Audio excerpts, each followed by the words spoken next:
Welcome to American Education FM, everybody. I'm Dr. Sean Brooks. Dr. Robin McCutcheon joins us again, full professor of economics at Marshall University. We talk all things silver, the global markets, and most certainly the Great Awakening. And it is working just as planned. There is no doubt about that. My thanks again to Robin for talking. Always a pleasure to talk to her. And ladies and gentlemen, give this conversation a listen, and I will catch you on Friday. Well, it's been interesting. Where would you like to start? Well, I'll tell you what. We usually start at Marshall. Why don't we start there? What are some updates? Oh man, How's the it has been. How's that evaluation Go ahead. process? That evaluation process. How's that going? You know, it has been as quiet as a tomb over there. There's nothing swirling. If there are rumors running around, I haven't run into them yet. So I haven't heard anything about the tenure evaluation process. It's almost like it just went away. I don't know what happened. Nobody's saying anything. So I don't have any news on that. That's interesting. Isn't it? Yeah. Well, good. Maybe very interesting. Maybe enough people got loud. Maybe. I hope so. It would be nice if tenured professors could recognize when they're. I was editing. It could recognize when their head is in a sling. Yeah. Well, good. But other than that, the standard normal 6 week, the kids are getting sick, the professors are getting sick. Although I will say we have not had any died suddenly. Maybe I should knock wood. So I mean, there's some good news anyway. Good. For what it's worth. Yeah. I'll tell you what, if you want to dive in, I know you said you wanted to talk silver. We can certainly do that. Okay. Well, I think in order to understand at least a little bit what's going on in the silver market, we have to backtrack a little bit. Back in 2008, when the market did that belly flop with the financial crisis, with the housing mortgage-backed securities and whatnot going belly up, the banking system, the Bank for International Settlements, decided that banks needed to have capital, actual real money, and I'm not talking cash, I'm talking gold and silver in their vaults. And up until 2009, banks were allowed to hold paper silver contracts like they would get from the COMEX or the LBMA over in London. They were allowed to hold paper assets, and put assets in quotes because it wasn't really assets. It was just securities, things that didn't really have any market value except if someone thought it was valuable, but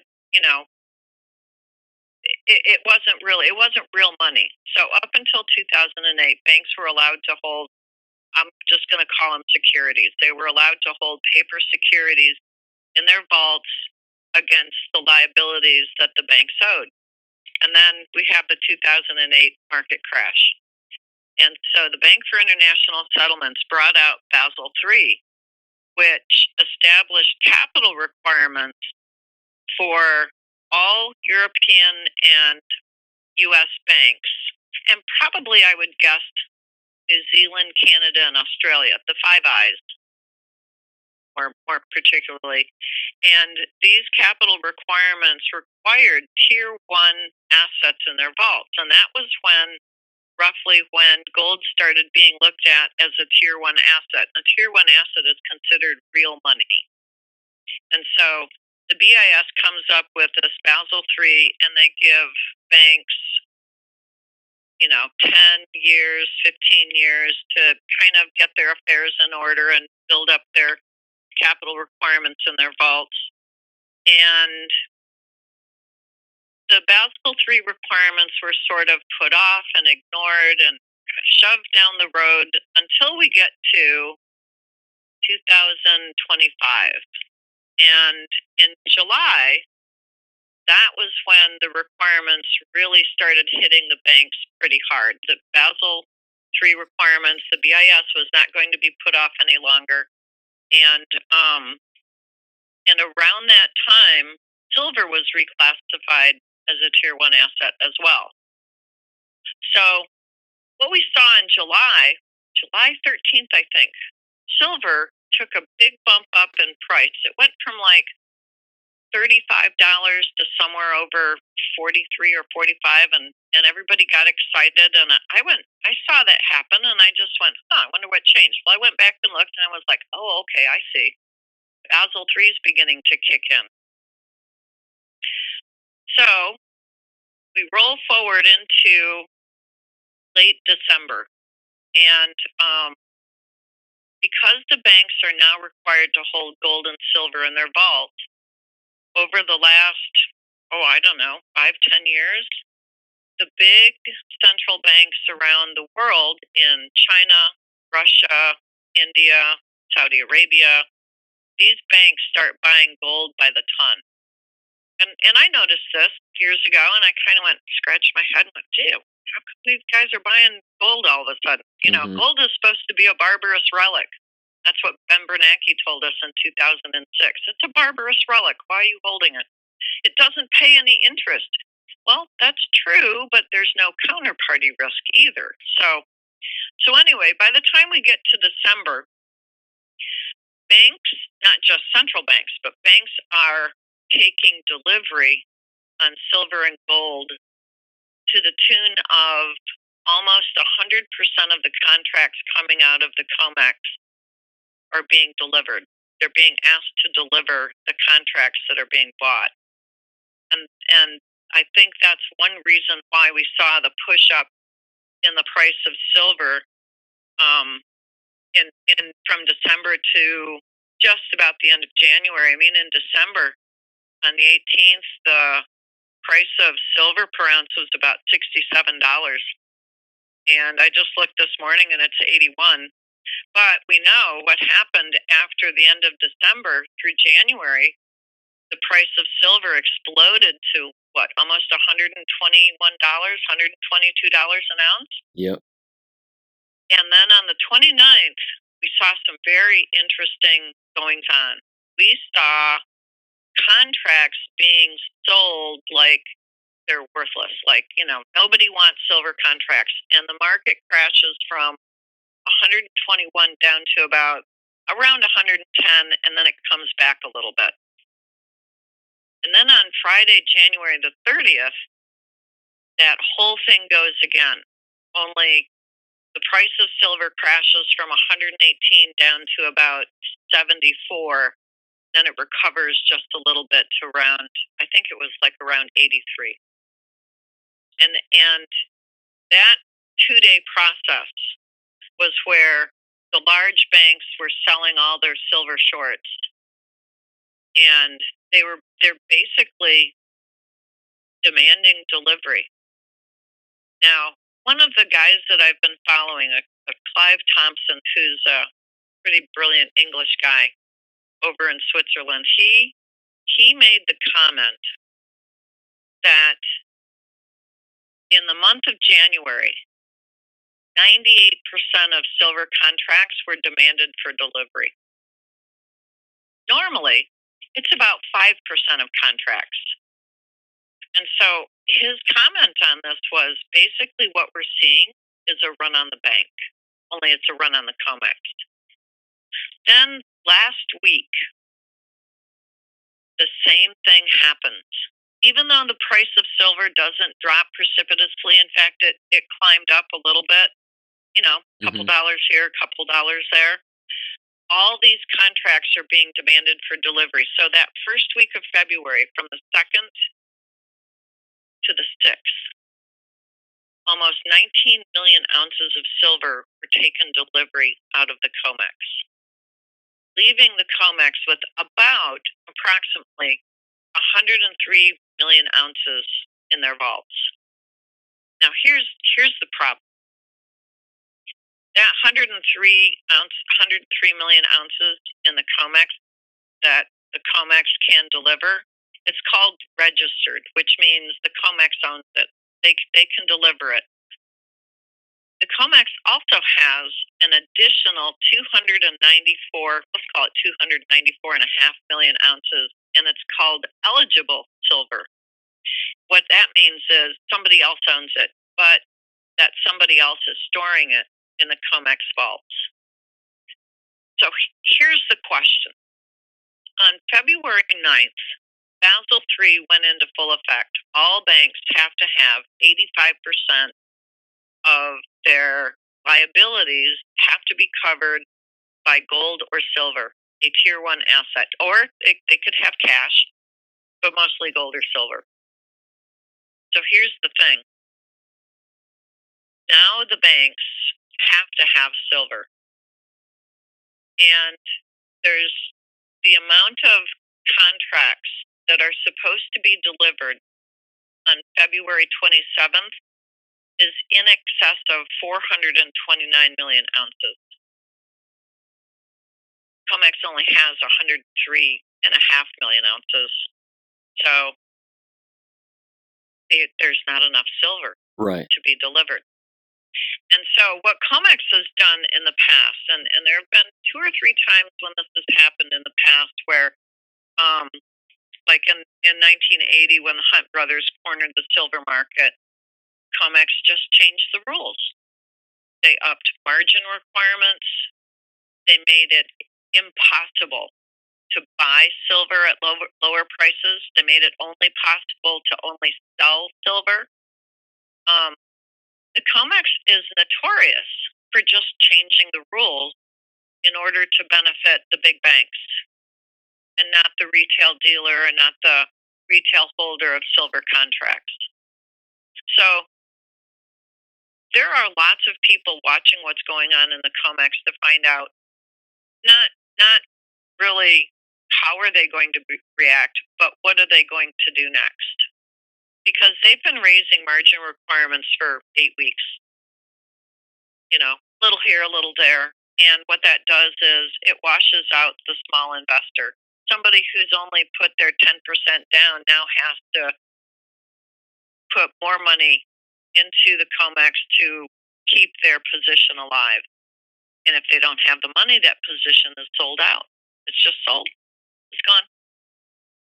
And so the COMEX can raise margins, or if they desire, they can just close out positions, just pay the market price of the contract, whatever it happens to be in that day and moment, and that's called a force majeure.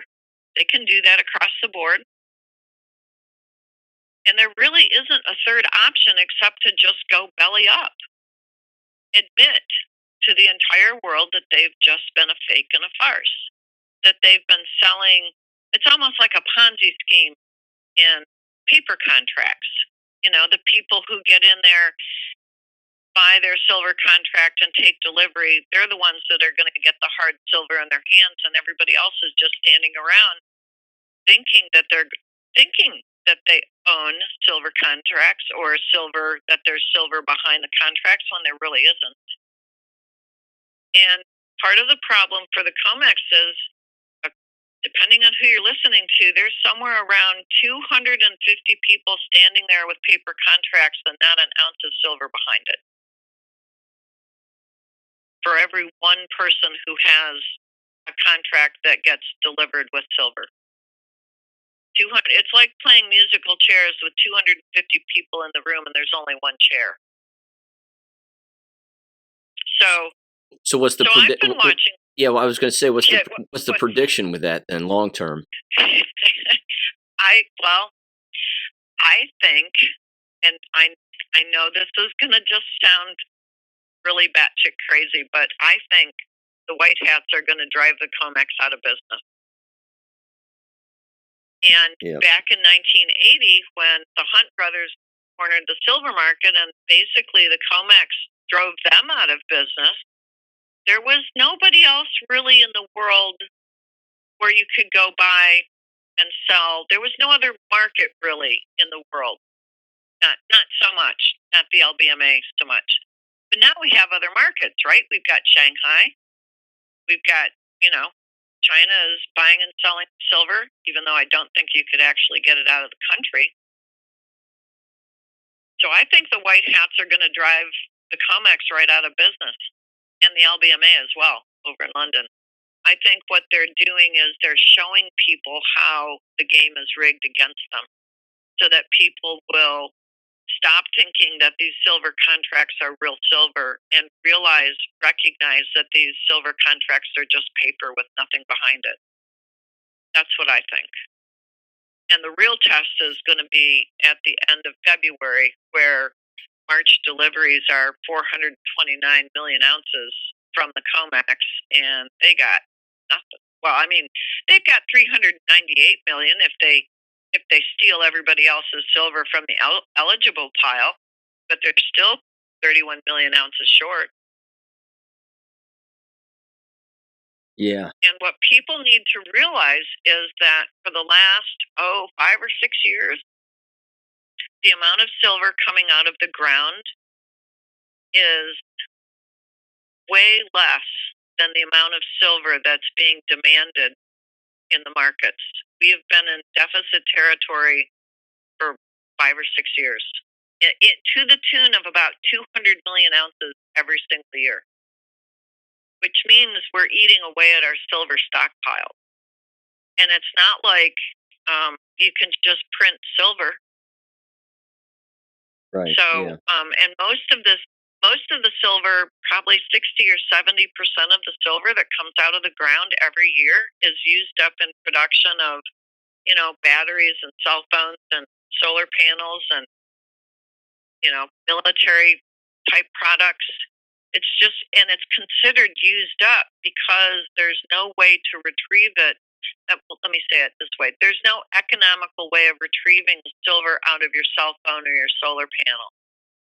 So it's going to end up in a landfill somewhere. And so it's considered used up. And this is one of the reasons why I think President Trump was saying, hey, we have to open our silver mines in the United States, and we have to start making deals with Mexico and countries in South America, these countries that have large mines, silver and gold mines. We have to have silver for military products, and nobody's telling us how much silver, because the military hasn't told us how much silver they've been using in their various weapons systems since like 1996.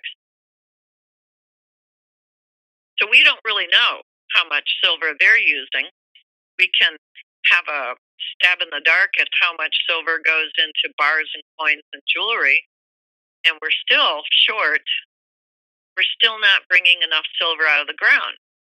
So that's one thing. That's one or two layers of the onion. Here's another layer of the onion. January 1st, China institutes a new policy where only the biggest silver dealers can export silver, and they have to have special government permission to do so. So China basically slammed the door on exporting silver. And China is the biggest silver refiner in the world. So even if we take the silver out of the ground, say in Reno, Nevada, most of the time we have to ship it to China to refine it into bars, coins, whatnot, and then it's shipped back to us. Well, China said, we're not doing that anymore. We're keeping our silver. And if you send us silver, we're probably going to keep that too, unless you want to pay exorbitant value-added taxes and export fees. So that's why I believe President Trump said we have to reopen our silver mines and we have to build silver refineries here in the United States so that we have our own supply of silver. So that's another layer of the onion, is the biggest silver refiner in the world just slammed the door and said, nope, we're not exporting anymore unless the dealers are given special permission by the Chinese government. So why would they say yes to exporting silver to the United States if they know that it's going to go into military weapons? I don't think they would. Right. So that's another layer of the silver onion. And then we have the fact that we have printed ourselves nearly into oblivion. So every dollar, every U.S. Federal Reserve note, which everybody calls the dollar, every dollar that's printed is worth less and less. Depending on who you listen to, our dollar has lost 96 to 98% of its value since 1913. I think at this moment, unless you're inside the United States, our dollar is practically worthless. Because we're seeing all of the BRICS consortium, the Brazil, Russia, India, China, South Africa, and all of their countries that are working with them, which is about 120 countries around the world now, they have their own system that does not depend on the central banking system that is connected with the Federal Reserve. They have their own system. They have their own stable coin that is backed by gold and other assets. It's completely backed by an asset, gold and then something else. China, for years, since 2004, China said, no, we don't want the yuan to be the world's reserve currency. Well, a week and a half ago, it comes out that China's President Xi Jinping says, well, yeah, of course we want the yuan to be the world's reserve currency. In fact, we're going to back the yuan with gold. And as soon as they do that, the yuan is more valuable than the U.S. dollar because it'll be backed by gold. And so the entire BRICS system, which is about, near as I can tell, 75% of the world's population, they're not using the Western central banking system, the Federal Reserve or the European Union Central Bank or the Canadian Central Bank. They're not using any of that. They're using their own system, which means they're not using U.S. dollars and they're not using U.S. bonds as the middleman currency, the medium of exchange to trade between countries. They're using their own money, their own currency. And what this means then is that the more the U.S. dollar is not used around the world, the more worthless it becomes. Does that make any sense? Sure. Yep. Scary, isn't it? Yeah. So, I mean, what would this do then? You know, you increase the value, of course, and we know that the supply of silver is down, but the need for it is there. People certainly want it. And then, of course, we see the fluctuation in the price. And I believe it was J.P. Morgan who shorted it, and then they sold a great deal of their silver the very day that it plummeted from whatever it was, $117 back down to like $80. Mm-hmm. Again, I agree with you that shows clearly that the market is manipulated and that there are certainly insiders who know exactly what's going on and they're profiting from knowing in advance.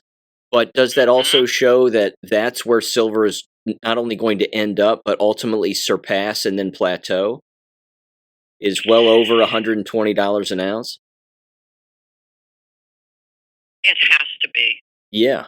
Because the demand for silver is outstripping the supply by 5 to 1. And so what the price that we see on the COMEX, that's not the real price of silver. That's a paper price. That's fantasy. People are trading their paper contracts in the COMEX market, and they have to know, especially the big banks, they have to know that it is just a farce. The real price of silver is being set over in Shanghai, where they're actually trading real silver, not paper contracts. And so this is the problem for the COMEX, that the longer they kick this can down the road, the longer they go on with this charade, that the paper price of silver is the real price, it completely decouples from the real world. And the longer they go on with this fantasy, the more people will realize that the real price of silver is being set in Shanghai or Mumbai, India, where the price of silver today is not $77 or not $81. The real price of silver over in Shanghai is something like $130 north, plus. Mm-hmm. But you could not take U.S. dollars over to Shanghai and buy silver because they won't accept the U.S. dollars. Yeah, that's bad They're news. trading value for value. And right. so that's why I said these next, by the end of February, certainly by the end of March, we're going to know what's going to go on with the COMEX because the drop dead date for all these banks is March 31st. They have to have gold and silver at a level of 85% of whatever their liabilities are. They have to have it. They can't. If they don't have it, they're shut down. They lose their license to be open. Mm. And that's all the European countries that are connected with the European Central Bank and the U.S. And I don't know what Canada or New Zealand or Australia is going to do, but I'm pretty sure that J.P. Morgan is not going to find itself without silver or gold in their vaults. Let me ask you about that too. Everybody remembers all of the comments that Trump was making about Fort Knox. And maybe we need to audit Fort Knox, and we're going into Fort Knox and all of that. What's the coded language behind all of that? What do you think? That's a really good question because I'm of two minds of this. On the one hand, maybe there's no gold at all. I remember back in the Trump administration, the first administration, when Steve Mnuchin made the annual trek to Fort Knox, to look at the gold. And he comes out and his face is as white as a sheet. And some reporter asks him, and I'm paraphrasing, so, how much gold do we have? And he says, yep, gold is good. He doesn't say we have any. He just says gold is good. I remember that, yeah. Right? Yeah. So can you imagine being Treasury Secretary and walking through the vaults of Fort Knox and there's not a damn round of gold to be found anywhere? All the vaults are empty? What would you say? Gold is good. That's what I would say. So that's my first thought. My second thought is, what if the gold was moved to somewhere else? Not the New York Fed, somewhere else. Like, I don't know, Reno, just picking a state out of, Reno, Nevada. What if there are secure mines, tunnels, if you will, where all the gold that was in Fort Knox and even in the Federal Reserve in New York City, maybe it was all moved to keep it out of the black hat's hands. Because I heard a rumor that 650 plane loads of gold were moved out from the tunnels under the Vatican to the United States. 650 C-17s full of gold. Can I verify that that's true? No. But, sometimes rumors have legs. And sometimes the legs are real. So what if the gold was moved? And how many times did we hear President Trump say, we're standing on liquid gold?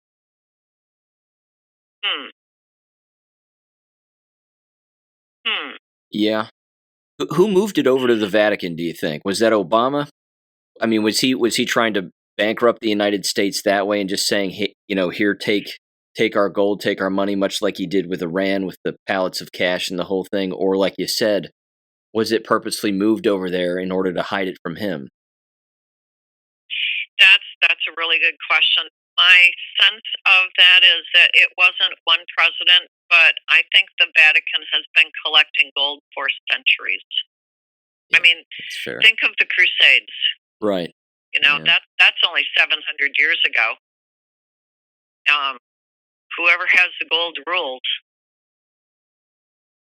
So I think the Vatican has hidden gold in their tunnels underneath their little city for centuries.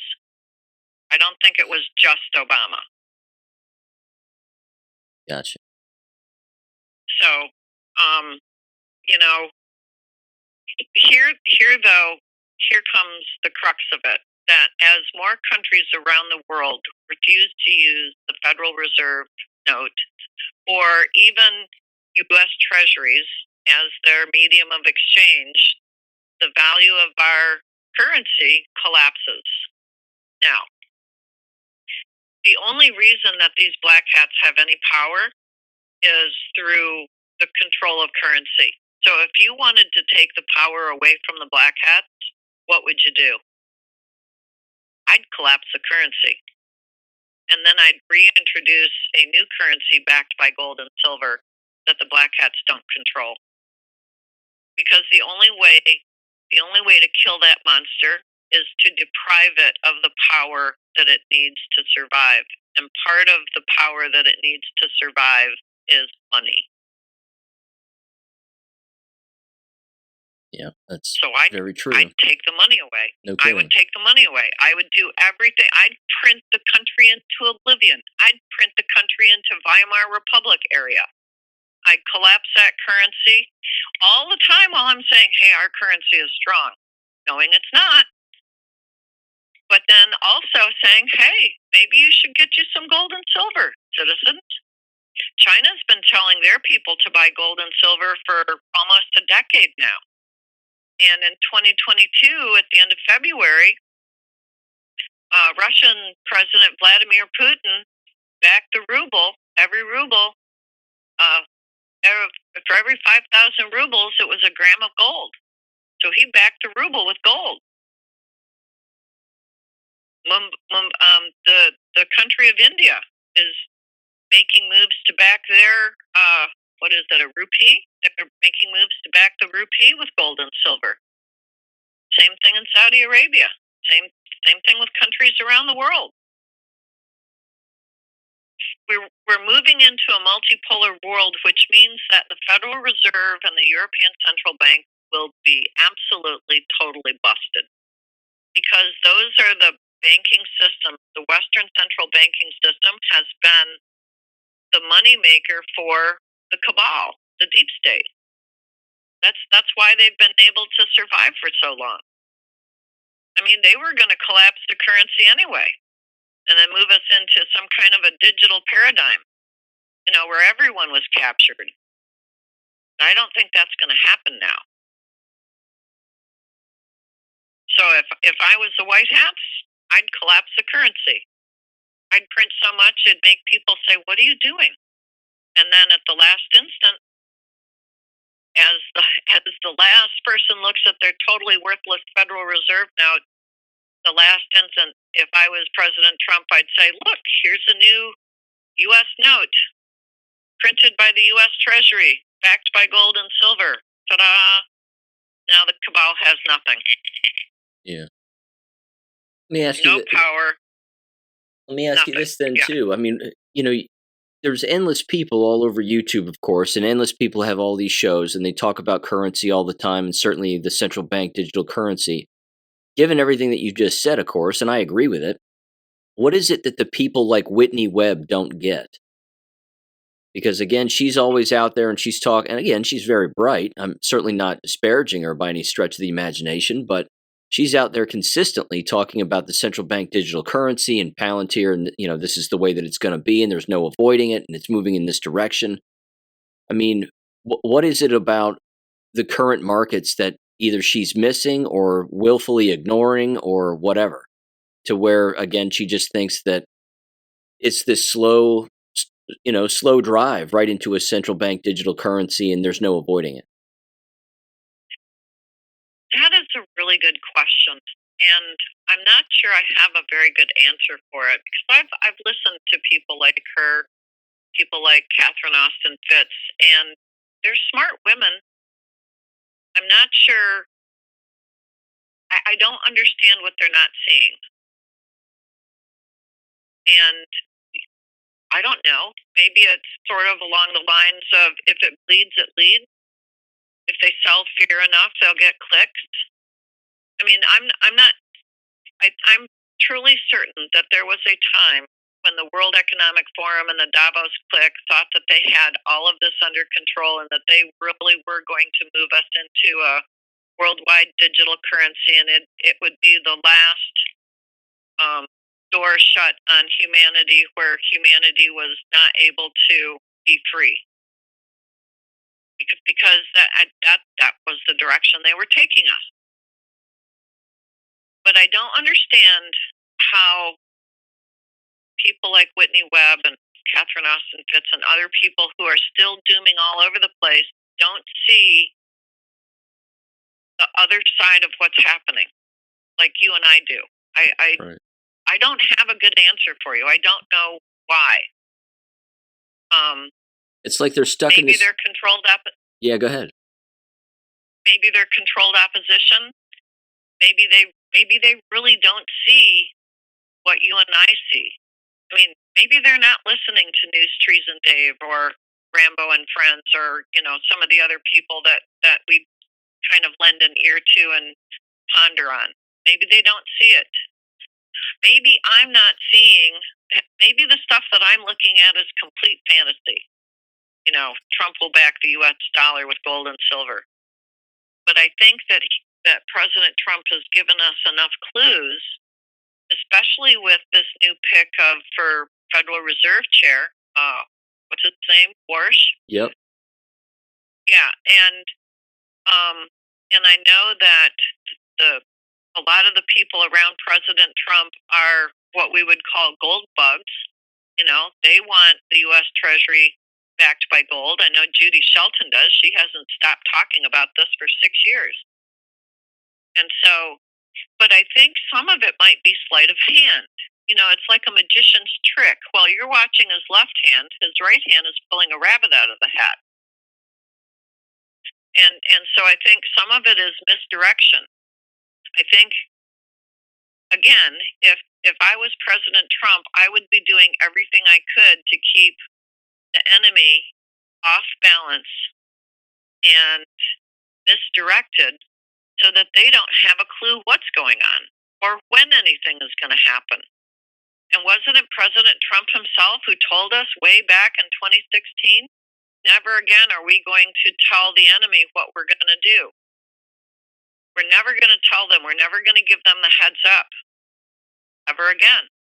And so, is Whitney Webb part of the sleight of hand? Look over here, not over there? I don't know.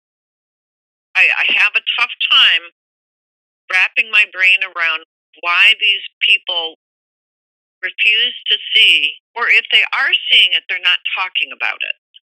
Does that make sense? It does. Yeah. Have they been given a mission of just talk about this? I don't know. Catherine Austin Fitts makes it, she always admits that she was part of past presidential administrations, deep in the workings of the Treasury or some other agency. Is she enough of a DC critter that she hasn't been able to escape? I don't know. I don't know anything about Whitney Webb's background, so I can't speak to what she has done in the past or not. So I don't know. It's a mystery to me. It leaves me scratching my head most of the time. Yeah, one of the tells for me has always been, do those individuals or individuals like them who are consistent in their messaging pretty stereotypically across the board, regardless of who they're talking about or talking with, do they ever provide a solution? And I'm not going to pretend to have listened to everything that Whitney Webb has said or even Catherine Austin Fitts, but I do know that at the end of them talking, I'm going, okay, you've complained, for 30 minutes. What's the solution? Mm-hmm. And there isn't one. And they never give one. No. It's just like, I've listened to Catherine Austin Fitts a lot. I don't listen very often to Whitney Webb. But the people who doom all over the place, they spend half an hour, 40 minutes complaining, and then as you're saying, okay, so what do we do? Nothing. They got nothing. Right. Call your congressman. Well, what the hell for? They're not listening to us either. In fact, I'd be willing to bet half of them aren't even in Congress anymore. Right. Yeah. It was a little bit like what I think it was Dave Newstreeson said the other day. You know, we only see like 20 or 30 Congress people, and the rest of them we never see. Where are they? We never see them. So I don't know. Are they still in Washington, D.C., or are they in Gitmo living out the rest of their life? Yeah. But, you know, the very fact that you don't get a solution tells me they're just there to gripe. And you know what? My time is too precious to waste on listening to griping anymore. Yeah. The solution in the gold and silver markets, in my opinion, is go buy you some gold and go buy you some silver right now while the price is cheap. Because gold is sitting a little over $5,000 an ounce, and silver is sitting right around $81 an ounce. And you could probably go out on SD Bullion or JM Bullion or some other place and pick up some silver rounds for, I don't know, $90. And the price of silver is definitely going to go up because the demand is still outstripping the supply. The fundamentals of the silver market have not changed.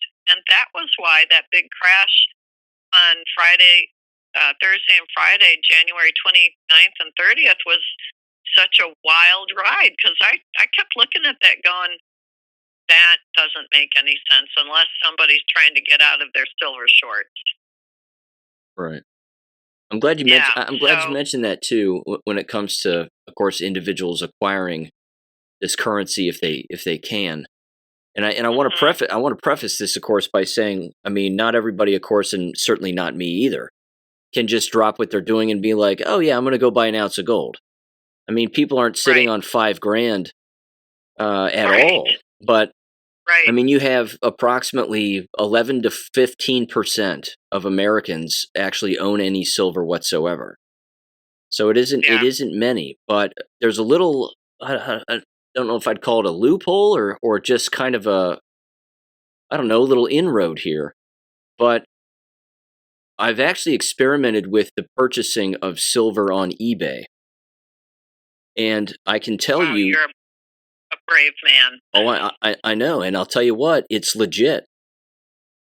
I've acquired silver for a fraction of the cost at of course what the market prices it at, and it's real silver. Well, shoot me an email. I will. In fact, I'll just mention this to some people right now. Of course, anybody listening is that you can acquire silver for about an ounce of silver for about $35 an ounce. Now, there's some tells and there's some ways to figure out if what you're purchasing is real silver or not. And I'll basically work it backwards. If you have an ounce of silver in your hand, if it's a coin or even if it's a bar, there's some tells to just visually to detect whether or not it's really silver. Of course, it'll feel like it in your hand, and if you've ever held an ounce of silver before, then a person has a pretty good idea as to what it weighs. You don't need a scale or anything necessarily, but if a person wanted to acquire a scale that would weigh an actual ounce, then they certainly could do that.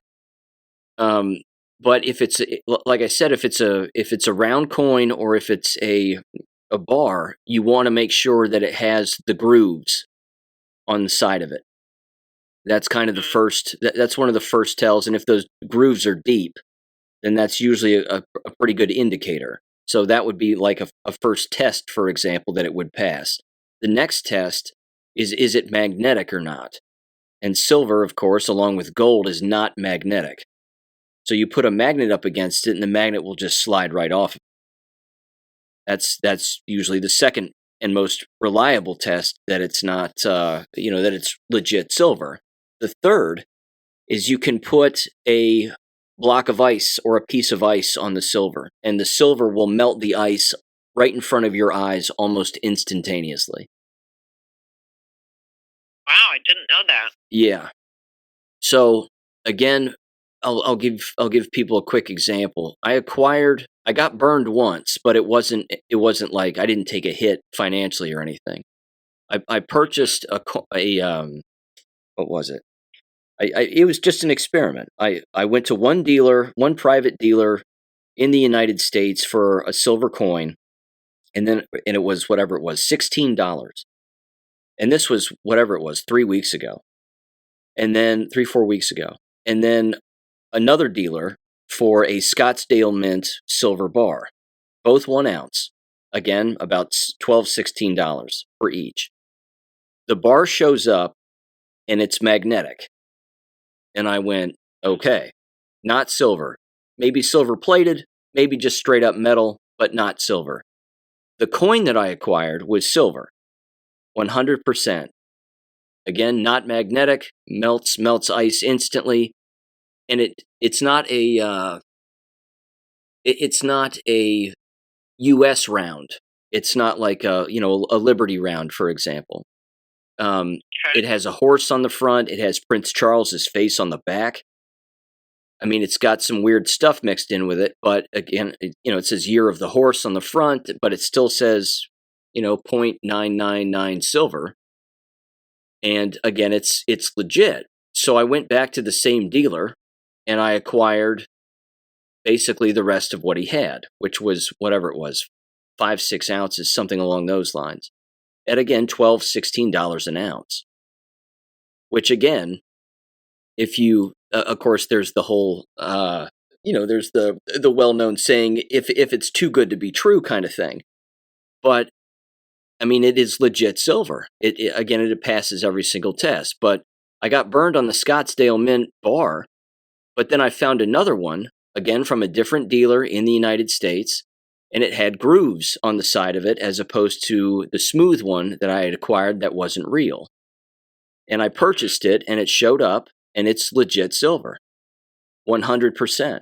Went back to the same dealer, purchased the rest of what he had at $16 a bar. That was it. So, nice.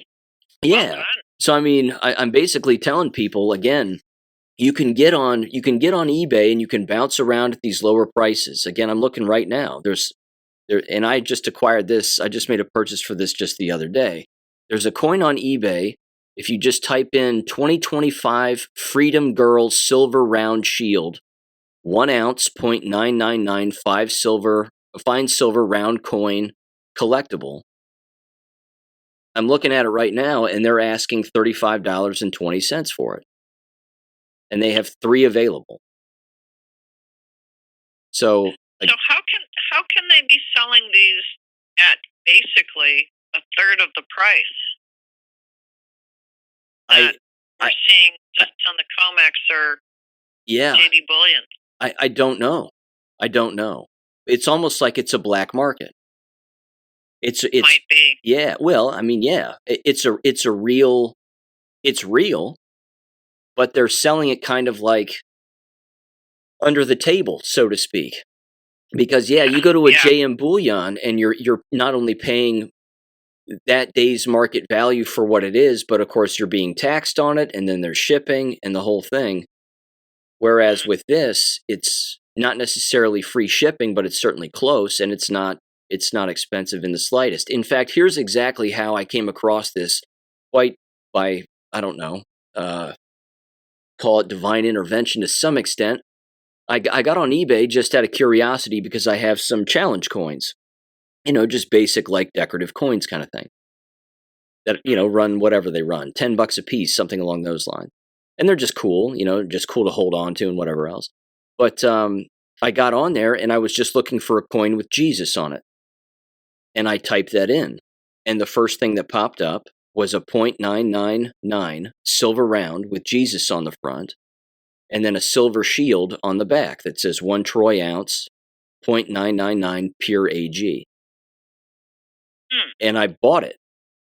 And it was $12. And I thought, well, I'll see if this is actually really silver or not. And sure enough, it was. And this was before Christmas. This was back in like September, October. And I went, well, shit. I'm going to go back to the same dealer and I'm going to see what else he has. And he had 6 more. And I bought all 6 at $12, $16 an ounce. And they all showed up relatively quickly. They show up faster than what they say they're going to show up. It says it'll be there in whatever, a month, and it shows up in like 2 weeks, and it's like, damn, okay. But again, it's legit, it's real. So yeah, I don't know how or why it is this way, because again, it's almost like it's hidden within eBay itself. Because if you get on eBay and you type in, again, 1 ounce, not 0.999 silver round, and then you sort it by price, that you want the cheapest first and you want to see the cheapest first, it's like they don't show up all the time. And of course, if you sort it by most expensive first and you see that first in the list, then you've got, I don't know, your average Joe selling his collection for you at face value, at market price, plus a little bit more. But I don't know. I would, again, I'm not a financial advisor, and I would be the first to tell anybody I'm terrible with money. But I would just throw that out there, simply because if you can have 2 ounces of silver in the palm of your hand for $35 total, and you hang on to it, certainly over the course of 5+ years, I have no doubt that those ounces of silver will shoot up probably past $500 an ounce. Probably, yeah. Well, the guy that designed eBay designed it as a perfectly competitive market, which means that the market price that you see is the lowest it will go. So if you have 1,000 people selling their silver rounds, and let's say Joe has silver rounds that his uncle left to him, he didn't actually put his own money into those rounds. He can sell them as cheaply as he wants to. And so if you've got, Joe and Mike bought the rounds for $90, he's not going to want to lose money by selling them less for 90, right? Right. So, eBay as a perfectly competitive market will have deals. My only concern is, as silver gets more and more dear, and there are fewer and fewer places where you can actually go and buy it in the physical, then it's possible there'll be shysters out there who will just cheat you. Mm-hmm. People who receive silver as an inheritance, maybe they're like my sister who, she found a box of junk silver that my parents had invested in decades ago, and she didn't spend the money on them. She wanted to. She called me and she said, "What do I do with this junk silver?" And I said, "Keep it." She goes, "But it's worth however many dollars an ounce." And she didn't pay the money. She wasn't out any money. She was looking to pad her pocket. And she said, "I can get X number of dollars. I can just take this down to the pawn dealer and I can get," I'm just going to make up a number, $5.50 an ounce. And there's lots of ounces here. And, why wouldn't I just go sell it and then I have money in my pocket? And I said, "Yeah, you can do that, but you're holding a box of wealth that you did not spend money on. You should just keep it." Well, she didn't listen to me.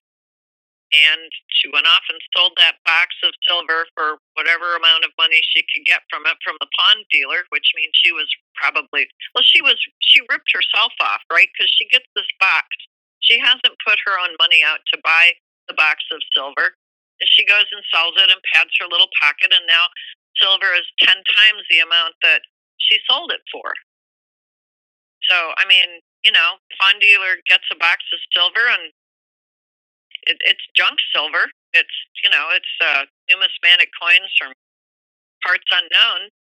He can sell them for whatever he can get on eBay, and he'll sell them for the lowest price. So I think that the cautionary tale is you have to be discerning and careful when you're looking on places that are not JM Bullion or SD Bullion or wherever else that are true coin dealers that would get into a heap of deep shit if they sold fakes. Right. But hey, hats off to you. you got some silver at way less than retail. Yeah, I mean, it's out there, it's available, and I fully understand that a first-time buyer might want to go to, of course, a well-known minter and a well-known dealer, and I would certainly recommend that. But yeah, it's Well, and just odd. you can get ripped off too from even well-known dealers. When the price of silver dropped down to $12, oh, when was that? It was like, I want to say it was like 2018, but I might be off on my year. Um, we called over to a well-known bullion dealer, and they were not selling their rounds for $12 plus a little bit. They were selling their rounds for $20, $8 over premium. And how, I don't know. I was, kind of brand new at this little silver thing, so I didn't know that there were other places you could go. I I basically said, well, all right, fine. I mean, but then I started going out and doing my own research, and I found other places. I think that if people can find something on eBay that is true and that is not fake, that they should go for it. But maybe you're right. Maybe it was divine intervention. It just led you in the right place.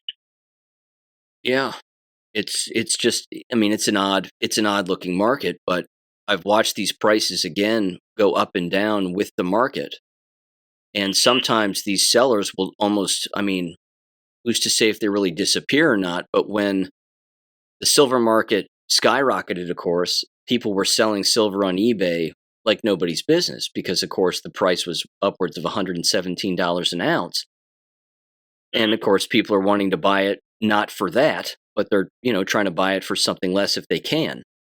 But, yeah. Right. Yeah. I don't know. Well, I know that the pawn shops are acutely aware of what the paper price of silver is because they keep an eye on it. And as the price starts slowly stepping back upward again, there will be people who have bought low who think that the price isn't going to go very much over 120, and they'll sell their bars and rounds. So, a free market, that price is going to fluctuate. Right. And depending on where you are at, who you're standing in front of, you may get a good deal, you may not get a good deal. But the price of silver right now, in my opinion, is very cheap compared to where I think it's going. Yeah. Because definitely. the demand for silver, the demand for silver, both in the use-up category for all of our various electronic toys and in the military, is going to drive the price higher, regardless of what the COMEX does, whether the COMEX lives longer or not.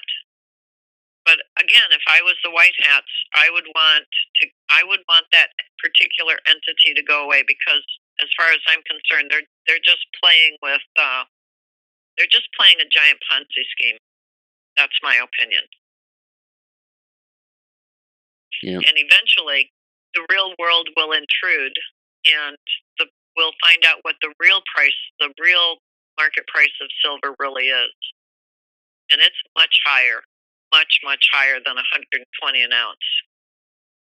Yeah, Ariel over on X said this about 10 hours ago, said the artificial spot price on silver has about a few weeks. Basically just what you said earlier. This is what everyone who holds Iraqi dinar are supposed to be watching. Those paper contracts are no longer going to suffice. This is the undercurrent that is currently reshaping the entire financial system. Yeah. It's not going to be too long. So I'm not going to date fag on this, but right. It's not going to be too long, and we're going to find ourselves in a new financial system. And I'm pretty sure President Trump and his people already have the wheels on this train going down a different track. Now, it might look like it's the same track that we're on, but it's like having two tracks side by side, and at some point the track in the real world is going to diverge from the track in the paper world. And that bridge ahead of us that looks like it's out, on the old tracks, it's out. But the new tracks, there's a new bridge that you can't see right next to it. And that's how I see things. We're going to be in a different financial world, in a different financial system before anybody really knows it. And I think it's been rolled out very quietly, kind of under, I don't want to say under the dark of night, because it's been right in front of our faces. I mean, look at those bills that President Trump was talking about, the Genius Act, the Clarity Act, the Stablecoin Act. All of those put us on a parallel, different financial track to what the Federal Reserve System has been on for the last 113 years. And it's not going to be too much longer when the divergence between the real world and the paper world becomes very, very evident. And so when people are losing their shit because their U.S. dollar is worthless, that's the exact time, and not 1 second before, that's the exact time if I was President Trump, I'd say, hey, look, we've got a new U.S. note, and it's backed by gold and silver. And what he's not going to say is, and the black hats don't control any of it. We do. So the only way to kill this entity, this deep state, this cabal that's been enslaving people for centuries, the only way to kill it finally is to take all their money away. Yeah, I like that plan. I like that plan too, and I think that that's exactly what the White Hats have been doing. And if you go back and you look at what has been done with Executive Order 13818 and Executive Order 13848, you can see that they already put that into the works back in 2018. So, and it's been slid out so quietly, without fanfare. That's how I want to say it. I mean, they announced it, and then they didn't say a thing about it.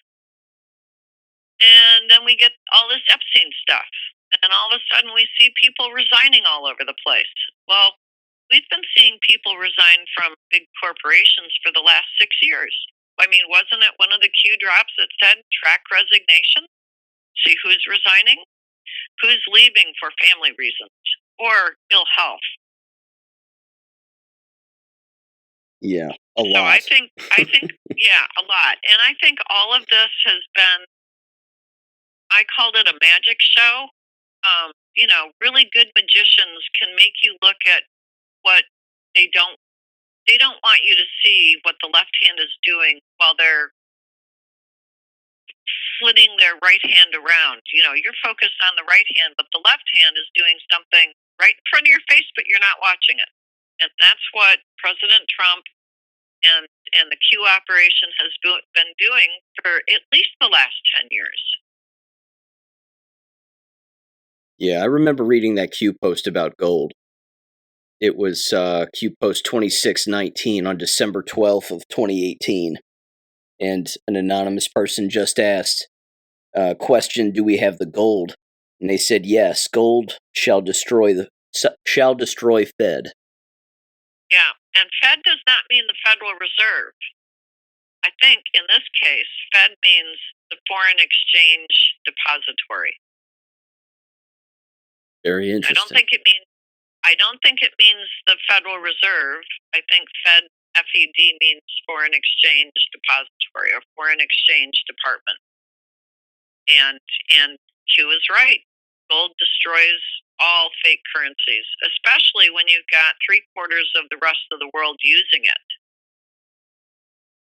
And like I said, I think I've said it on your show before, the very last country in the world that will convert to a gold-backed currency will be the United States, will be the last one. And it'll be kind of like, well, everybody else is doing it. We may as well do it too, whereas it was the plan all along. But if the United States jumps in first, that sends a ripple effect around the world. Whereas if we're the last one in the pond, all of the other ripple effects have already spread out around the world. And it won't make as big of a wave in the pond. Do you know what I mean? I gotcha. Yeah. Let me ask you this question too about the business of Jerome Powell and now Kevin Warsh. Mm-hmm. I read the other day on my show that, again, someone made a post about the different things, of course, that Trump has been saying, and certainly when it comes to dropping the interest rate and how he sort of made that shot over the bow regarding Kevin Warsh as if to say, I've selected you to do this, so you're going to do it, because if you don't, then you're going to be gone kind of thing. But then there's always been that talk about how the head of the Fed, assuming it's still intact, which there's really no proof that it is because apparently the building is vacant, that you can't remove a Jerome Powell, for example. I mean, Trump removed the one woman who was on the chair, or on the committee anyway, and that went all the way to the Supreme Court. Mm-hmm. And then I believe they ruled that he has the legal authority to do so. So is Jerome Powell playing a role in this in a good way? Because when he's on camera, he looks nervous as hell. And when he's trying to explain himself, he looks nervous as hell. So that kind of tells me that, no, he's not really playing a role. He's just outnumbered. Or he's just a really good actor. Well, there's that, yeah. Because before 2020, the Federal Reserve was its own private corporation. So whoever was the chair of the Fed was the CEO of their own private corporation. And while the president can recommend a person, and I think it's advised and consent by the Senate, the president doesn't really have the power to remove the CEO of a private corporation. But back in February of 2020, President Trump rolled the Federal Reserve up under the umbrella of the U.S. Treasury. And, that to me tells me they bankrupted the Fed. But they're not going to actually make a lot of fanfare about this, right? Because number one, they don't really want to give anything away to the black hats. And number two, anybody who was really watching kind of went, that's what they're doing. And I've been saying this for years. Yeah. The Federal Reserve has been bankrupted for years. So does it really matter who's the chair of the Federal Reserve? In my opinion, no. Because it's going to be the U.S. Treasury that's running things. And the U.S. Treasury has, according to the U.S. Constitution, it has the right and privilege of minting and coining money, real money, sound money, money backed by gold and silver. And so that's what they're going to do. And why on earth would we spend, how many $1 billion did we spend to renovate the Washington, D.C. building of the Federal Reserve with brand new basements? Right. Could it be that we're going to have brand new printing presses down there? Yeah. I think so, but I don't think that it matters a lick whether it's Jerome Powell or Judy Shelton or anybody else who's the chairman of the Fed, because the person who's going to be running everything is the head of the U.S. Treasury, who I think is Scott Bessent right now. Yeah, he seems pretty legit. Yeah, and I know I got some backlash from somebody. Well, Scott Bessent, he was part of George Soros' organization. Well, yeah, he was, and let me tell you, if I wanted to know all the secrets of the George Soros organization, I sure as hell would capture the guy who was doing all the money. Yep. I'd put him right under my thumb. So, I mean, I think I heard that Warsh was some part of, what was that nefarious organization? Maybe you remember it. Crap, I can't remember. But, people were pointing at him going, he's part of the bad guys. And I'm thinking, yeah, I'd want those people under my thumb too. So I don't know, is Jerome Powell just a really good actor? Or is he out of the loop and he has no idea what's going on? I mean, didn't President Trump want Jerome Powell? Wasn't Jerome Powell President Trump's pick? I think he was. Is he part of the operation? Maybe. Isn't almost everybody that we see part of the operation? Aren't we all being psyoped from here to kingdom come? Haven't we all been psyoped for like the last 10 years at least? Yeah. I mean, if it's over the top, Sean, it's an op. Yep. Yeah, I'm still using all my off time to search for Savannah Guthrie's mom. Well, good luck. Do we even know she existed? That's right. Yeah. I mean, my God in heaven. Yeah.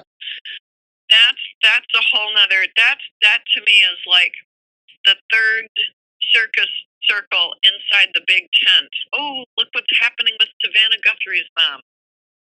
I could give a shit less. I don't care. No kidding. I mean, that it was almost as good as not watching Super Bowl. There you go. Agreed. So keep looking for Mrs. Guthrie.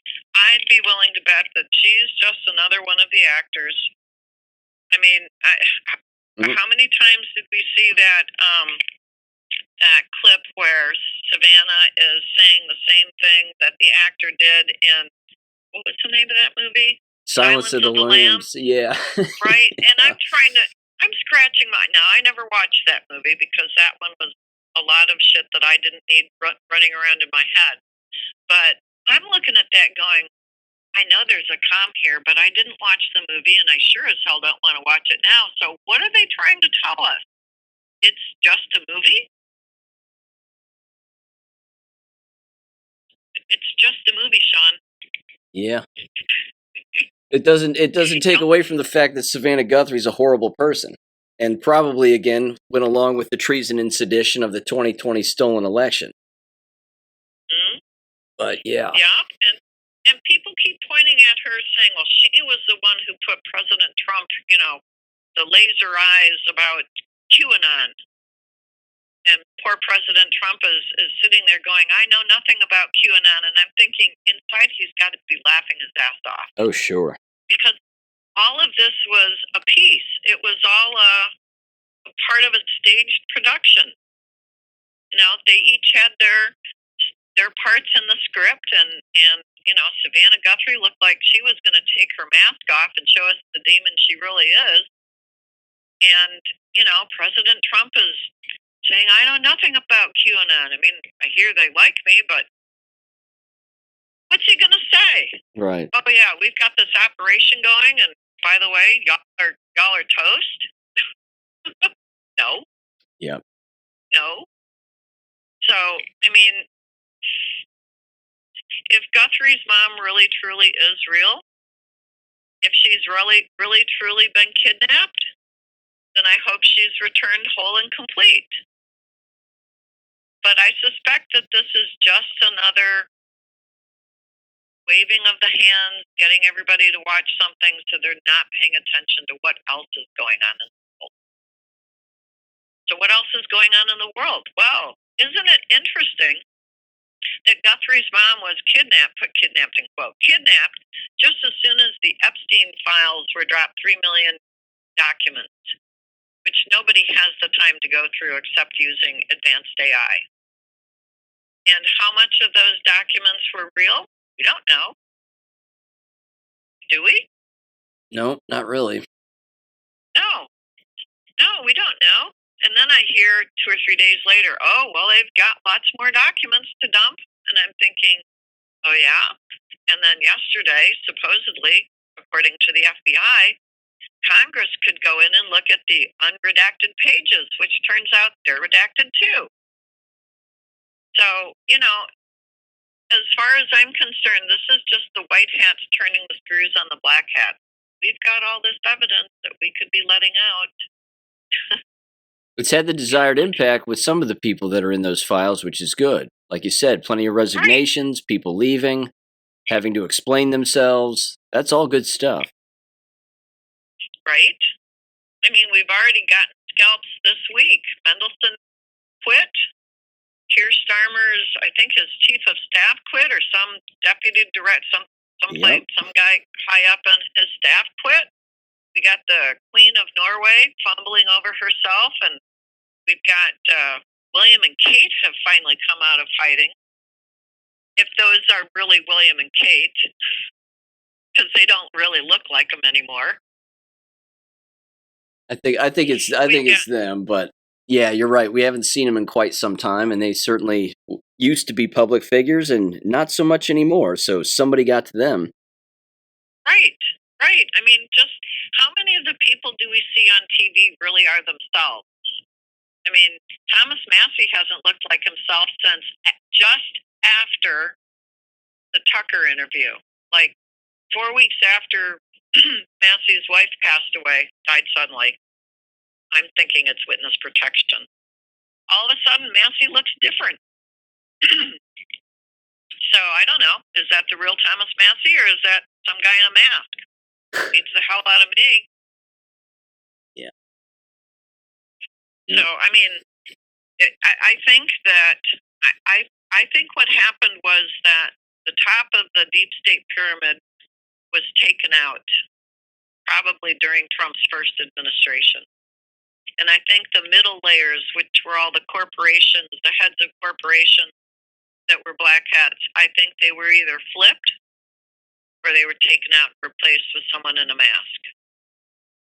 And I think that during the Biden administration, I think a lot of Congress was handled.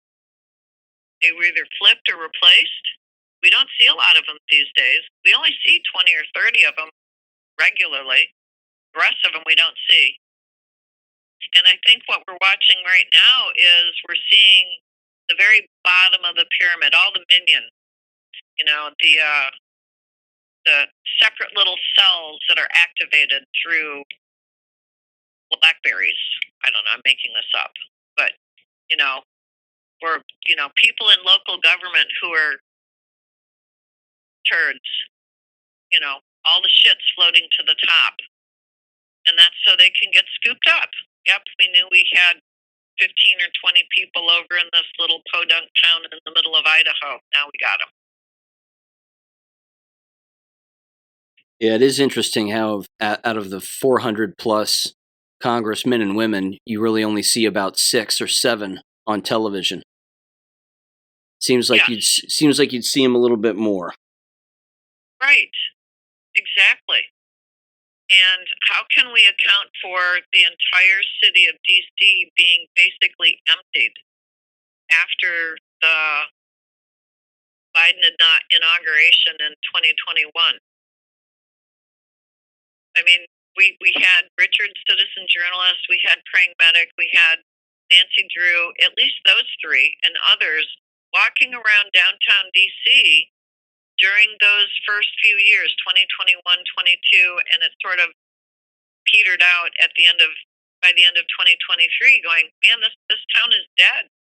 There's nobody here. And, then President Trump comes in and we immediately get Doge. And we're told 6 guys, 6 20-year-old hackers are they're sussing out all of this grift and money laundering. No. Doge has been going for a while. Wasn't that a program that President Obama signed into law back in 2013, and all they did was change the name of the agency? There you go. Yeah.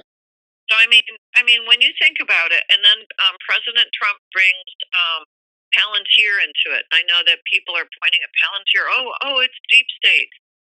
Well, Palantir is just a tool, so it really depends on the hand that's holding it, right? What if Palantir's AI systems are so advanced? Maybe the military's had AI for decades, and it's so advanced that they can go through all of the databases and all of the agencies and find out where all this money has been going and shut it down. So the first one they go after is USAID. And funny how they shut off the money from USAID, how all of a sudden places like Media Matters all of a sudden doesn't have enough money to run, and Politico and NPR, and then Elon Musk tells us, look, we found 14 magic money computers, a couple of them at the Treasury, the rest of them scattered around through the government, and they just print money. And then there's always those quality Leering centers up in Minnesota. Yeah. Right? Yeah. So, I mean, we're being shown a little piece at a time what I'm going to call it the target audience, what the target audience can consume without choking. It's being dripped out. I mean, Anons have been sussing this out for years. The Anons were years ahead of the curve. Years. And how many of them were shut down because they were exposing things too fast? And now we've got these little drips for the normies, the target audience. Whereas the Anons we're standing here stamping our feet saying, let's go, let's go. Well, we can only go so fast as the normies can ingest it. We can't choke them on this. They have to be fed a little at a time. And a little at a time, the mainstream media, which I believe Derek Johnson said was taken over by the White Hats under Title 47, Section 606, War Powers of the President, those people have been reading the scripts written for them for years. And now very, very slowly they'll be turned so that the scripts that they're reading tell people the truth. Yeah, that most certainly has to happen. Yep. And it's working. Yeah. I mean, people are waking up. It is working. Yep.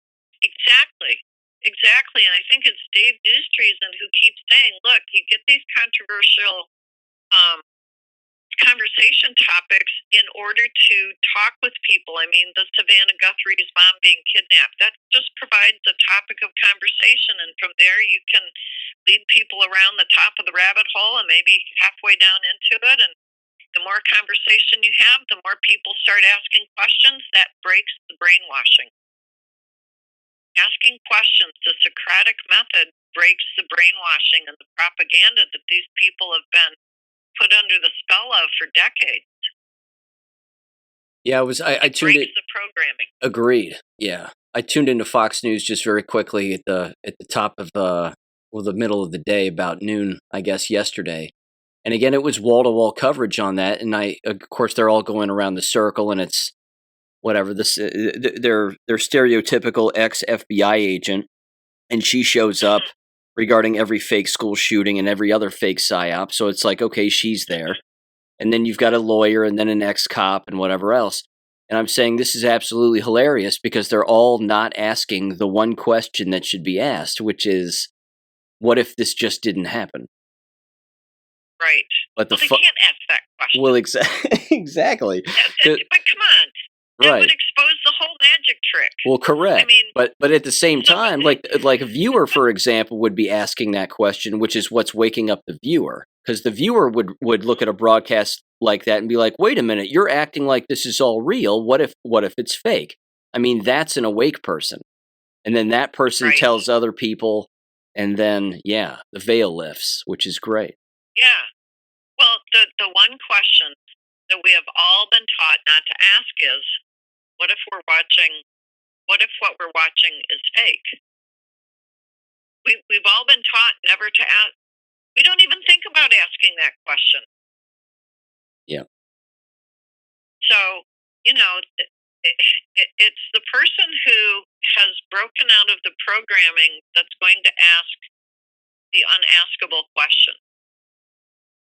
And I mean, even people who are awake are acutely aware that there's only so much they can say to their friends and family who are normies. I mean, don't you find yourself not saying things because you know that whoever you're talking with they cannot process it. Their brain just blanks out. I've watched it happen with my students. Their brain just stops. They just look at you with this glazed look in their eye. Mm-hmm. And if it wasn't so much fun, sometimes I would prod them a little more. Yeah. Yeah. I can't get the audio out of my head of a TikTok clip of a girl. Again, she's looking into her phone. I played it on the last episode of the show, and it was in one of my war videos, but I can't get that gal out of my head because she's just yelling. She's going, "Sorry, professor, that my assignment wasn't up to your standing, but politicians and actors and celebrities are eating children." And then she's just yelling about it. And that right there, that's a person who's broken through. That's a person who gets it. Right. Well, I'm sure the professor's curriculum for that week didn't include baby eating. No. Come on. But I'll tell you the truth, none of my students have come up to me or said out during class, "Hey, what about all the babies that are being eaten by the celebrities?" Because I'd have something to say about it. No joke. Well, look, I know our economics lesson on the equation of a line doesn't include baby eating, but certainly we can talk about it in class if you'd like. Right. Maybe we could look at the economics of baby eating. Supply and demand. God bless. Yeah, no kidding. You'd have a hard time tying that one in. No, I wouldn't. No, that'd be really easy. That would be totally easy. I'd be launching into what CPS does. There you go. Yeah. So, our foster care system or our child welfare system, or yeah, right back to USAID. Right, exactly. So no, it wouldn't be difficult at all for me to put the economics lesson into terms that they could understand while we're talking about the celebrities eating babies. But I watched that TikTok too, not just listen to it on your show. And you want to know what came through my head was, now, is this really a college girl?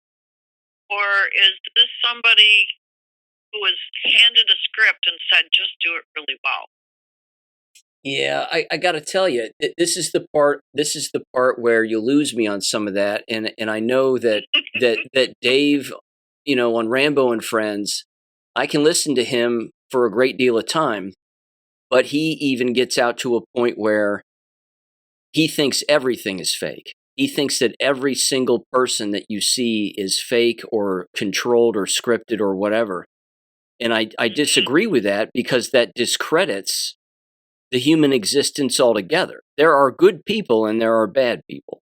And there are people who are waking up and there are people who are dead asleep. So, yeah, when I see somebody who's waking up, now, yeah, you're right. It's a college-age student and they're talking on TikTok yelling into a phone. Who's to say that person wasn't awake from a long time ago, and maybe they are acting. But at the same time, I see that righteous indignation in her voice, and you hear it in her voice and see it in her face. Again, that seems authentic. That's a person who is prioritizing their existence.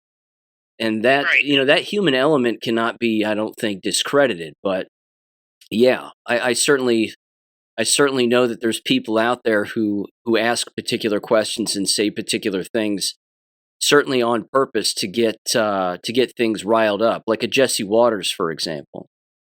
He certainly knows way more than what he's leading on to, which is good. Tucker Carlson, same thing. I have no doubt that Tucker Carlson is a part of the operation. Right. No, I agree. Yeah. But let me give you a real life example.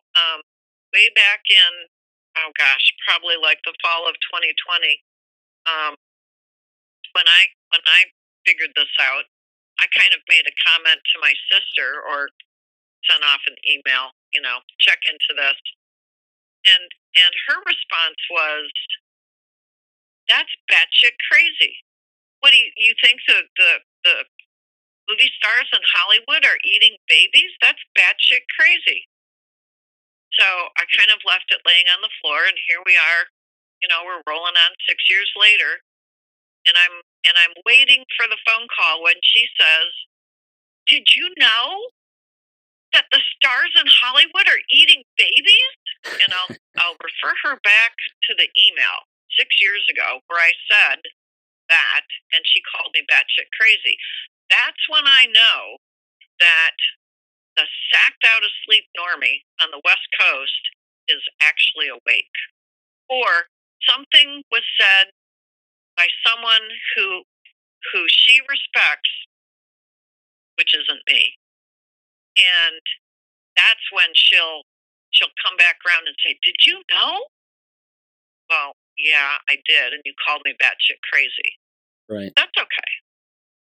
So, I mean, I think that's the undeniable part. Like I said, that right there is so authentic. It's beautiful because there was a time, of course, when that wasn't happening, when that level of waking up was not occurring. Yeah, exactly. And so, when my son-in-law comes back to me and says, "Damn, I thought that QAnon thing was just as fake as hell, but it turns out it's all true. How did you know?" That's when I'll know that one came awake. There you go. Right? So, or, for example, 2 years ago this month when my daughter-in-law passed away suddenly, and my husband and I were pretty sure that she was killed from the jab, we didn't say anything to our son, but he called me several months later and he said, "Oh my God, she got all those COVID jabs. That's what killed her." That's when he woke up. Yeah. So those people I know are real, right? This chick on TikTok, I don't know. She could be real. Maybe she's just part of the stirring of the shit kind of part of the operation. I don't know. But the people in my life who little by little by little have been waking up, those people I know are real. And that's how I know when the message has reached the far edges of the masses. When those people come back to me and say, "Oh my God, how did you know?" Well, I stopped believing the bullshit a long time ago. I started looking for answers. I started asking questions and looking for answers. That's how I knew. Yeah. But the girl on TikTok, that's going to go out. The white hats are going to push that one to everybody's inbox. Yeah. They're all going to see it. And that's where the difference is. You got a 20-year-old who's having a mental breakdown on TikTok about elites and pedophiles eating babies, and all of a sudden there's a whole lot more conversations going on. And that's what breaks the programming. That's what breaks the brainwashing. And that's, I think, why the white hats they'll push messages. And Dave on News Treason and Rambo has said this, this one thing I posted it probably wouldn't have gotten 1,200 views, but all of a sudden it's got 1.2 million views. Yep, I've heard him say that too. That's coordinated, no doubt. Yeah, and there are programs, podcasters that went through the whole censure thing back in 2020. They were cut out of YouTube. Rumble wasn't even a thing back in 2020, and all of a sudden now, Rumble is getting up there. They're becoming more widely known. People like Salty Cracker. I remember when he only had 600 people on his show, and he got kicked off of YouTube, or then he got back on, and he would do half his show on YouTube, and then the rest of his show he would do on Odyssey. And now he's got something like 500,000 subscriptions. But there are certain podcasters, I think, that they're getting a lot more noticing. That's the word. They're being noticed, and those messages and those podcasts are being pushed out, and there are other podcasters that aren't, that are maybe equally as good, or they have pretty good content, but there's not the push. Yeah, they're using a lot of those shows, I think, to basically raise the tide, to lift to lift all ships, because a consistently curious person, for example, like an Asmund Gold kind of thing, he has a particular delivery on his show on YouTube that would bring other people with him. And he would talk about, of course, a particular subject and be like, "What? You can't be serious." I mean, it's all those reaction videos, and that's basically what his show is. His show is an entire reaction show where he's learning in real time, and he's taking people down a path or along a path that they've never even been down before. So that's very beneficial. Yeah.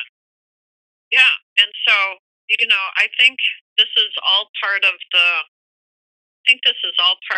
plan to stimulate the Great Awakening, to stimulate people asking questions and having conversations among their close family and friends, their own circle of cohort, where maybe none of them are awake, but somebody comes over to the water cooler in the morning and says, "Geez, did you see that halftime show with Bad Bunny?" And that spurs a whole nother conversation. So, I mean, the only way we break people out of their brainwashing and their programming is by asking questions, which is why all of the Q drops had so many questions in them. It was a Socratic method on steroids. And it worked. Now, I didn't know about the Q drops in 2017. I only found them at the end of 2020. And I started reading through them. There were so many questions. I was like, damn, I could write 6 dissertations just on answering the questions. Mm-hmm. It became overwhelming because I didn't start at the beginning and walk through the process. I had a lot of catching up to do. And I spent a couple of years catching up and trying to sort through all the information. What messages were important to me might not have been important to anybody else. But a lot of times what we're seeing now, the message is repetitive, but the message is not for us, Anon. It's for the cohort of people around us who are still snoozing. If that makes any sense. It does. Yep. I think it's going to lead to a pretty damn good place here in the future too. I'm optimistic about it. We're already in a excuse me, we're already in a much better place than we were 5 years ago or even 10 years ago. Yeah. Because we have far more people now getting involved in what's going on in their local area, their local communities. We're having a much better conversations with people around what's really going on, not just what the fake news wants us to think is going on. And while I don't share Dave Newstree's and everything is fake view, a lot of times I approach things with until I'm proved otherwise, I'm going to think this is part of the operation. Yeah, exactly. It's a good place to start. I've always said that about fake school shootings. I'll say start with, it didn't happen, and then work your way out. Right. Yeah. Prove to me, let me see if I can poke enough holes in this that I can prove to myself it didn't happen. And I think we're going to get repetitive, how can I say this? Repetitive scenarios. The beatings will continue until morale improves. We're going to keep seeing repetitive stories, kidnappings. This one grabbed everyone's attention because it was Savannah Guthrie's mom. She's a fairly famous person. But how many times are we going to see another fake kidnapping before we start going, hey, wait a minute. This looks just like these other 3. Maybe there's something there in Tucson that we have to look at that we haven't discovered yet. Maybe Tucson is a big trafficking hub. Maybe Savannah Guthrie's mom really was real and she was part of it. I don't know. I'm just asking the really stupid questions now. Yeah. No, given her political background, she was probably in on it. She might have been. Yeah. I mean, I heard she was way anti-Trump. Yep. Wouldn't surprise me if she was in on it. I mean, when did Savannah Guthrie pop up on everybody's radar? 20 years ago? Was it a rags to riches kind of a thing? Unknown until poof, there she is, right up in front of everybody on MSNBC or wherever she's from. Yeah. Looking demonic and questioning Trump about Yeah, exactly. things she doesn't want to admit to. Yeah.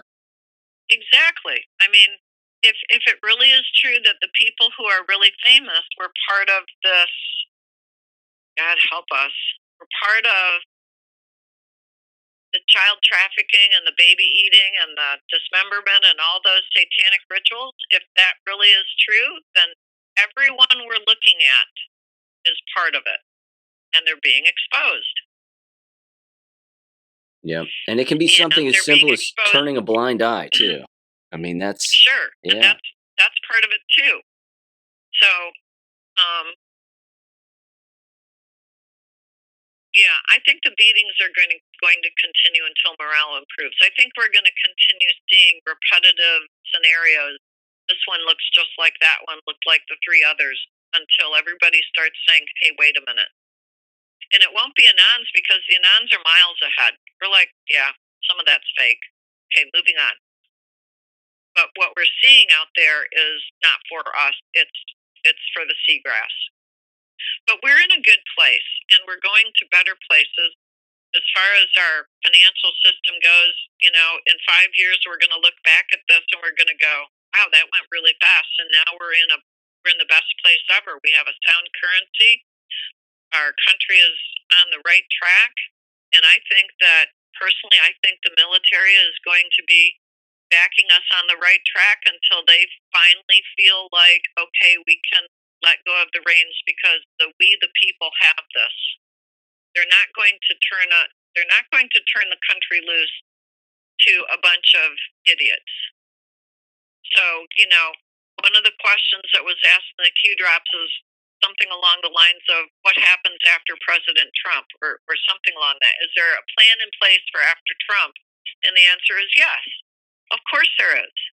The White Hats are going to continue with their hands on the reins of this until they know that the people have the country well in hand and they can trust the people to guide the country and run the country the way it's supposed to be run.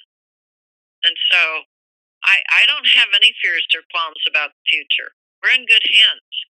And we're all being taught how to run the country properly and appropriately. And as we clean out the rest of this garbage, people will begin to step forward who really do have the country's and the citizens' best interest at heart.